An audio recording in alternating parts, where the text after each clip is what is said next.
जय गुरुदेव धन गुरुदेव जी सबको। जल की भीत पवन का थंबा, रक्त बूंद का गारा, हाड़ मांस नाड़ी को पिंजर, पंखी बसे बेचारा। प्राणी क्या तेरा क्या मेरा, जैसे तरवर पंख बसेरा। रहाओ राखो कंद उसारो नीवा, 3.5 हाथ तेरी सीवा। बंके बाल पाग सिर डेरी, इह तन होएगो जैसे भस्म की डेरी। ऊंचे मंदिर सुंदर नारी, राम नाम बिन बाजी हारी। मेरी जात कमीनी पात कमीनी, ओछा जन्म हमारा। तुम शरणागत राजा रामचंद्र, कह रविदास चमारा।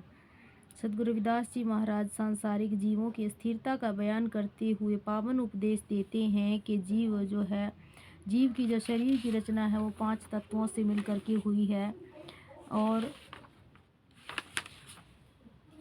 संसार में जीव का रहना ऐसे है जैसे वृक्ष पर पक्षी रहता है। इसीलिए सब जीवों को भेदभाव से मुक्त होकर प्रभु का नाम सिमरन करना चाहिए। जल की भीत पवन का थंबा, रक्त बूंद का गारा, हाड़ मांस नाड़ी को पिंजर, पंखी बसे बेचारा।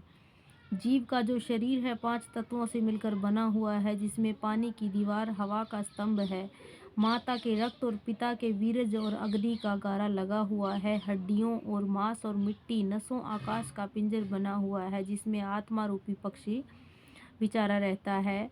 प्राणी क्या तेरा क्या मेरा, जैसे तरवर पंख बसेरा। रहाओ हे जीव, इस संसार में क्या तेरा और क्या मेरा है। जीव इस संसार में रहना वृक्ष के पक्षी की तरह है। जैसे कोई पक्षी आकाश में उड़ता है और रात काटने के लिए किसी वृक्ष पर ठहरता है और सुबह होते ही उड़ जाता है।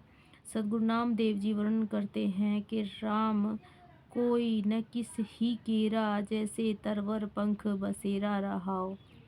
इस विचार की प्रौढ़ता करते हुए सद्गुरु कबीर साहब जी वर्णन करते हैं कि बिरख बसेरो पंख को, तैसो ए संसार। जीव का इस संसार में रहना पक्षी के वृक्ष पर ठहरने के समान है, जो रात गुजार के उड़ जाता है। राखो कंद उसारो नीवा, 3.5 हाथ तेरी सीवा। जीव इस संसार में रहने के लिए गहरी नींव खोदकर दीवारें और महल बनाता है और अंत समय में सब कुछ यहीं छोड़कर चला जाता है। इस जीव के हिस्से में केवल 3.5 हाथ धरती आती है, जिस पर जीव का अंतिम संस्कार किया जाता है। सद्गुरु कबीर साहब जी इस संबंध में वर्णन करते हैं कि यदि जगह बढ़ भी जाए तो 4.25 हाथ हो जाती है। कबीर कोठे मंडप हेतु, करी काहे मरु सवार। कारज 3.5 हाथ, घनी न 4.25, घनी त 4.25। बंके बाल पाग सिर डेरी, इह तन होएगो जैसे भस्म की डेरी। जीव जो है प्रभु को बुलाकर सुंदर बाल सवार कर सिर पर टेढ़ी पगड़ी बांधता है और अंत समय में शरीर जो है मिट्टी की ढेरी बनकर रह जाता है। ऊंचे मंदिर सुंदर नारी, राम नाम बिन बाजी हारी। यदि जीव के पास ऊंचे महल हो, उसमें भी सुंदर स्त्री हो, तो प्रभु के नाम के बिना अमूल्य मनुष्य जन्म की बाजी हार जाता है। मेरी जात कमीनी पात कमीनी, ओछा जन्म हमारा।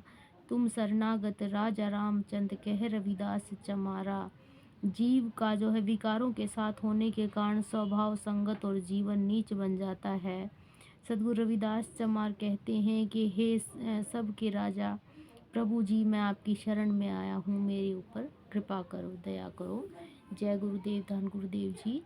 अगर मुझसे बोलने में कोई गलती या कोई भूल हुई हो तो मुझे माफ़ करना। गुरु महाराज की वाणी को घर घर तक शेयर करें, आगे पहुंचाने में मेरी मदद करें।